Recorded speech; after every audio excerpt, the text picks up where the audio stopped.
నమస్కారం. కేటీవీ న్యూస్కి స్వాగతం. విద్యార్థుల ఫీజు బకాయిలు విడుదల చేయాలని ధర్నా. భువనగిరిలో 5,000 మందికి పైగా విద్యార్థులతో మహార్యాలీ రాస్తారోకో నిర్వహించారు. 2024 బడ్జెట్లో విద్యారంగానికి 20% నిధులు కేటాయించాలి.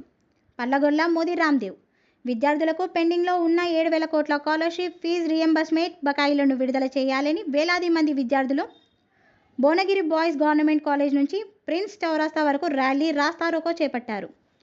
పోలీసులు ఆపడంతో ధర్నా చేశారు.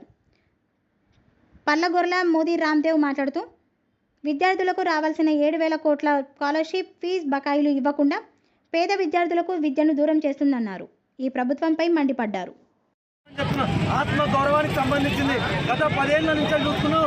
విద్యార్థులకు అన్యాయం జరుగుతుంది.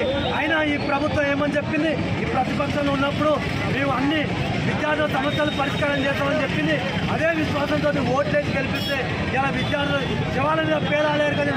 మన్నాటికి మొన్న సంక్షేమ హాస్టళ్లకు నిధులు ఇవ్వకపోతే ఇదే భువనగిరిలో భవ్య వైష్ణవ్ అని చెప్పి 2 పసిపిల్లలను ఇవాళ ఈ ప్రభుత్వం పొట్టను పెట్టుకుంది. ఇవాళ ఈ జిల్లాలో బస్ సౌకర్యం లేని జిల్లా ఇది. ఇవాళ వెనకబడ్డటువంటి జిల్లా.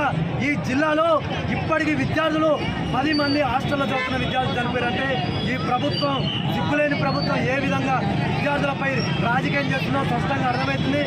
తక్షణమే విద్యార్థుల బకాయిలను విడుదల చేయాలి. అలాగే గ్రూప్ 1, గ్రూప్ 2లో ఉద్యోగాలు పెంచాలి. అలాగే డిఎస్సిలో మెగా డిఎస్సి గత ప్రభుత్వం ఉన్నప్పుడు ఇదే బట్టి విక్రమార్క పల్లలు గుద్ది చెప్పిన 25,000 ఉద్యోగాలు ఖాళీలు ఉన్నాయి. ఆ 25,000 ఉద్యోగాలను భర్తీ చేయాలని చెప్పి బీసీ విద్యార్థి సంఘం డిమాండ్ చేస్తుంది. తక్షణమే విద్యార్థులను న్యాయం చేయకపోతే ఈ ప్రభుత్వానికి అల్టిమేటం జారీ చేస్తున్నాం. తుపాకులు పట్టుకొని యుద్ధం చేయడానికి ఇట్లా వెనకాడబోమని చెప్పి ఈ ప్రభుత్వాన్ని హెచ్చరిస్తున్నాం. మా ఆత్మ గౌరవానికి సంబంధించింది. ఇలా విద్యార్థులు పుట్టిన రాలిపోతున్నారు. తక్షణమే వెంటనే విద్యార్థుల స్కాలర్షిప్ అన్ని సమస్యలు పరిష్కరించాలి. ఒక కమిటీని గిట్ల వేయాలి. సంక్షేమ హాస్టళ్లకు సొంత భవనాలు కట్టించాలి.